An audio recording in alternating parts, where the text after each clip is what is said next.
In Gloria Molina's household goods store in the Philippine capital, Manila, toothpaste, instant coffee, and laundry detergent go by the handful. A regular bottle of shampoo costs around $2, while a palm-sized packet, or sachet, costs about 50 cents, even though it's less than a tenth of the size. Many living on meager wages all across Southeast Asia and the wider developing world consider it the better alternative. These are our products that we usually sell out. There's all kinds of packaging. We have biscuits, coffee, candies, and bread. Sachets are a lot easier to sell compared to other packaging like bottles, because that's what we poor people can only afford. A study by environmental group, the Global Alliance for Incinerator Alternatives, said a staggering 163 million sachets are used every day in the Philippines.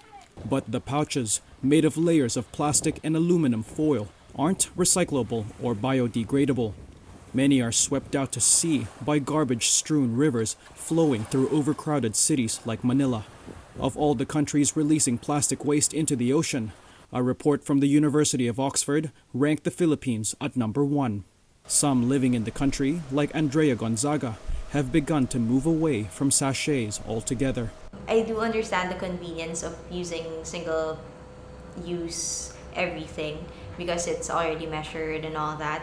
But at the end of the day, it really affects our environment. And like I said, it's more cost efficient to just purchase bigger bottles. Legislation to ban single-use plastic items has been introduced in Congress, but that has languished despite repeated calls by environmental groups to pass it.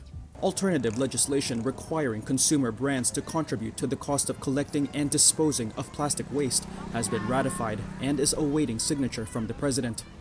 Maria Rosario Garcia is one of a group of professors from the University of Santo Tomas who conducted a study on the social and environmental components of plastic pollution in Manila Bay in 2021. In relation to government and producers, they should modify sustainable packaging for consumer products, one commodity at a time. They cannot simply, stop plastic use and then look for an alternative. They can do it one at a time.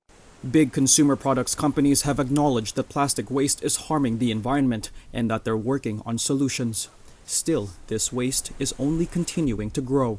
Critics say laws regulating solid waste are inadequate and poorly enforced, leaving governments and communities struggling to address the sachet pollution crisis. The Philippines Department of Environment and National Resources did not reply to Reuters' request for comments on how effectively laws have been enforced.